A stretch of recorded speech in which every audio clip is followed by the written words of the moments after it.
Sir मैं ये पूछना चाहती हूँ, I'd like to ask, a lot of villages are adopted by certain nationalized banks, but the moment there are 2 to 3 defaulters in those villages, the entire village has to pay for it, and the banks refuse to give the other people in those villages, they may be farmers, they may be youth, loans based on the fact that the other two people from that particular village have defaulted.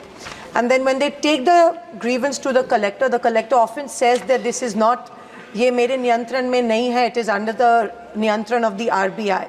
Because of which a lot of villages have not been able to avail of the facility of the Mudra loan. So, Madam Prime Minister, will something be done about this? And if there are just 2 defaulters in the village, will the entire village have to pay the price for those 2 people who have defaulted and not be able to get loans in the future? Honorable Speaker, sir, the Honorable Member's case doesn't seem to fit in the way in which banking operations work. But if in case this is happening in her area, I will take it very seriously up, sir. This is absolutely not the way in which Mudra loan disbursement happens. Nor can the banks go about saying if there are people who have defaulted, 1 or 2 in a village, the whole village. I'm not sure, this is not the written practice, ma'am, but of course if this is happening, and I take the honorable member's word every bit seriously, I like to take the inputs and see, get into the details of it, sir. अब तक जो पैसा हमारे हाथ में है, उसी को लेने वाले आए पहले, वो पैसा तो बैठा हुआ है, उसको प्लीज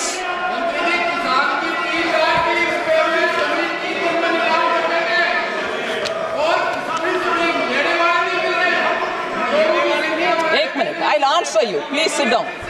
सर, ये एक विषय सर, इसमें ऑनरेबल मेंबर का चिंता, हम सब भी उस चिंता में शामिल होने के लिए कोशिश करेंगे जी।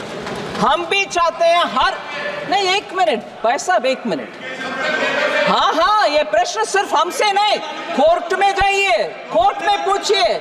हम भी इंतजार में खड़े हैं कि आप आइए, हम देंगे। कोर्ट, सुप्रीम कोर्ट हमें सुपरवाइज कर रहे हैं। माननीय मंत्री, माननीय एमपी हमारे ऊपर हाथ दिखा के कुछ उपयोग नहीं है सर।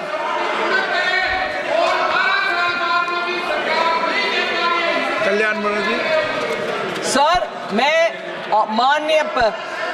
माननीय सदस्य जो इस विषय में ओरिजिनल प्रश्न पूछा, उनके लिए विस्तार से जवाब दे रही हूं। मगर अगर माननीय सदस्य इन सब को सुनने के बाद भी उनको लगता है सरकार 12 से लेकर आज तक भी नहीं कर रहे हैं, मेरा जवाब शायद वो सुने नहीं है जी। मैं हम्बली बोल रही हूँ, ये कोर्ट के द्वारा होने वाले मामले हम सरकार बैठ करके निर्णय कर नहीं सकते। माननीय सदस्य जरा जवाब को सुन लें, नहीं तो मैं जवाब लिखित रूप में भी जो दे रही हूँ वो भी हिंदी में ही दूंगी उनको। मगर प्लीज ये गलतफहमी इस माननीय सदस्य से कोई भी बाहर जाकर के ये ना बोले सरकार पैसा नहीं दे रही है, सरकार हाथ जोड़ करके बुला रहे हैं, लोग प्लीज आइए, आपके कागजात के साथ हम पैसा देने के लिए तैयार है, आप भी ले आइए, हम देंगे।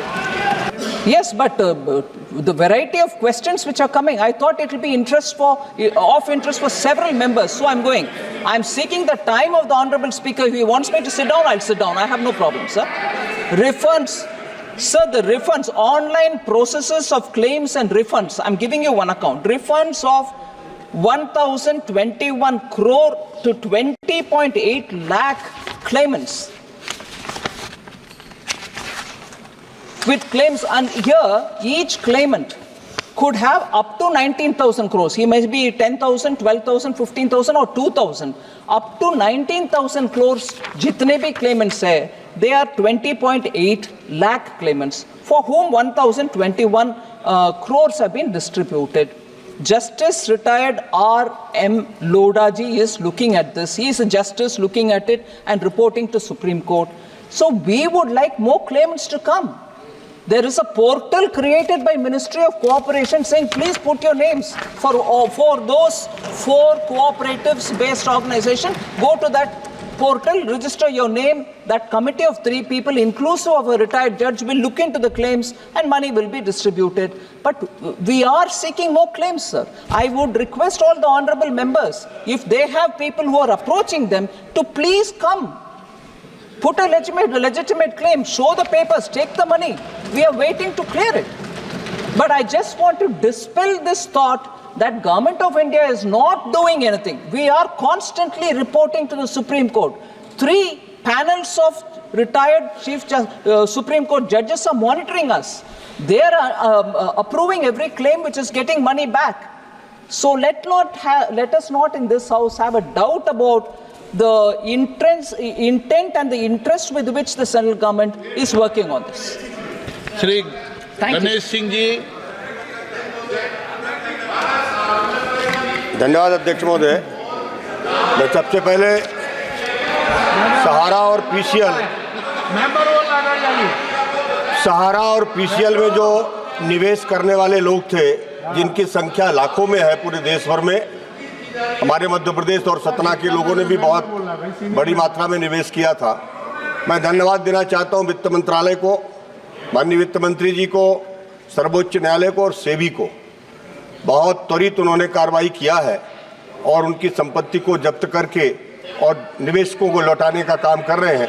ये बात बिल्कुल सही है, ये बात बिल्कुल सही है कि अभी सभी लोगों को पैसा नहीं मिला। उसमें 2 तरह के निवेशक थे, एक तो एजेंटों के माध्यम से जो निवेश किया और दूसरा जिन्होंने सीधा किया। अब उनके पास, कुछ लोगों के पास कागजात भी नहीं है और पोर्टल में तो तभी उनका दावा माना जाता है जब तक उनके पास पेपर्स ना हो। तो मेरा माननीय मंत्री जी से आग्रह है कि क्या इस तरह की भी व्यवस्था होगी, जो एजेंटों के माध्यम से पैसा दिया गया था, क्या उन दावेदारों का भी पैसा लौटाने के लिए कोई मैकेनिज्म डेवलप करने का काम करेंगे? सर, मैकेनिज्म तय करने वाले विषय में जजेस जो पैनल में बैठे हैं, सुपरवाइज कर रहे हैं, वो तय करते हैं, ना कि सरकार। क्योंकि आखिर इस मामले में सुप्रीम कोर्ट की निगरानी में जब मामला चल रही है और हर रेगुलेटर के मुताबिक एक जज और उनके पैनल, सेबी के लिए अलग, कोऑपरेटिव के लिए अलग, वो पीएटी पर्ल्स कोऑपरेटिव के लिए अलग, जब जजेस के नेतृत्व में कमिटी है, वो तय करते हैं कौन सी मापदंड में हम पैसा रिफंड करना है। इसलिए मंत्री हमारे माननीय सदस्यगण के सुझाव को हम जज के साथ पेश कर सकते हैं, मगर निर्णय करने वाले हम नहीं हैं। The tourism industry has been flourishing in the past few years. There is a huge demand for tour operators, forex managers and hospitality partners. I am sure I would fit right into this path. I would like to learn from the best.